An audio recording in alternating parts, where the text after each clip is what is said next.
കാലം കൊണ്ടാൽ അപ്പനെ ഗുരുവരനെ തേടവേണം, അങ്ങനെയൊക്കെയുള്ള നിർദ്ദേശങ്ങളുണ്ട്. ആ നിർദ്ദേശങ്ങൾ, ആ താളിയോലയിൽ കിടക്കുന്ന ആ നിർദ്ദേശങ്ങൾ പാലിച്ചുകൊണ്ടാണ് இந்த முறைகளை பயன்படுத்தி தான் நான் இங்கே ஆட்களை செலக்ட் பண்ணுறேன்.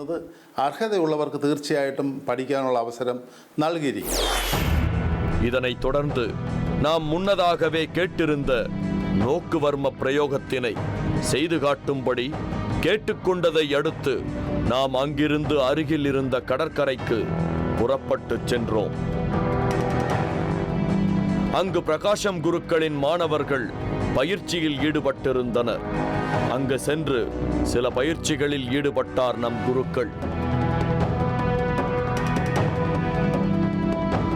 முன்பு களரி பயிற்சி களத்தில் நம்மிடம் எந்த ஒரு முன் அறிவிப்பும் இன்றி நோக்குவர்மத்தினை நிகழ்த்திவிட்ட காரணத்தால் இந்த முறை நாம் எல்லாவற்றிற்கும் தயாராக இருந்தோம்.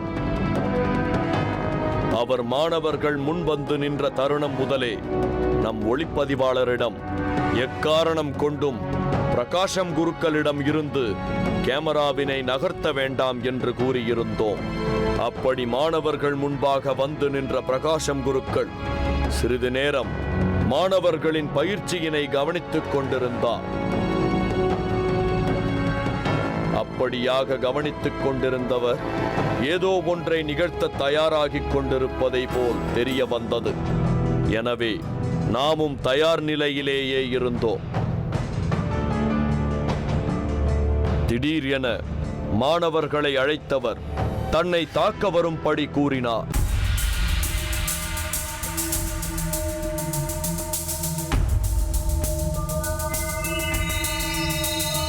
அப்படி தாக்க வந்த மாணவர்களை முதலில் குருக்கள் தொடுவர்மத்தினை பயன்படுத்தி வர்ம புள்ளிகளை தொட்டு அவர்களை நிலைகுலையச் செய்தார்.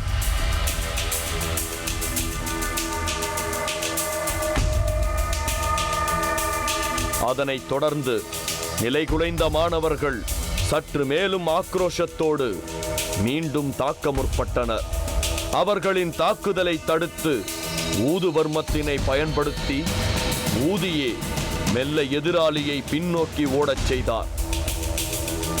அவரை தொடர்ந்து வந்த மாணவரைத்தான் பிரகாசம் குருக்கள் சற்று அதிகமாக தாக்கியதாக தோன்றியது.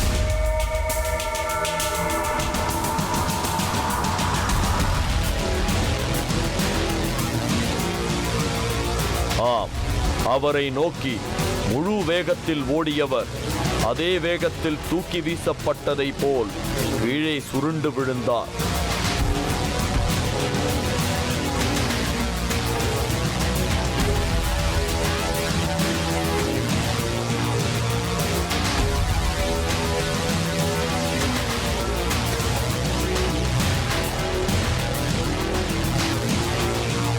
இப்படியாக கீழே விழுந்த மாணவர்களை வர்ம புள்ளியில் தட்டி சுயநினைவை இழந்தவர்களை சுயநினைவிற்கு கொண்டு வந்தார் குருக்கள்.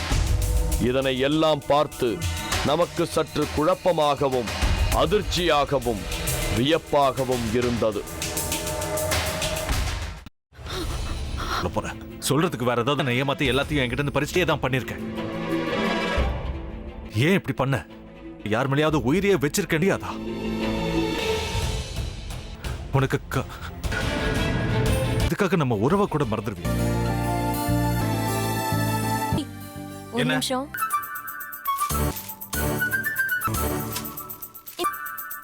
என்ன செப்பல் இங்க பாத்தீங்களா? நமக்கு தான் நீங்க டெய்லி எந்திரிக்கணும். இருக்கு முத்து எதை உருவாக்கி விட்டா? செல்வி பார்த்தாலும் முத்து முத்துன்னு கூப்பிட மட்டுமா செய்யறான்? நாம தான் என்ன உனக்கு வேற குரல் போயிடுச்சு. தானா என்ன பண்ண போற? விருப்பப்படியே மருமகளா வாழ போற. என்னுடைய ஸ்தானம் அவன் அவரை பத்தி அவர் எந்த முடிவு எடுத்தாலும் நீயே முடிவு பாடா.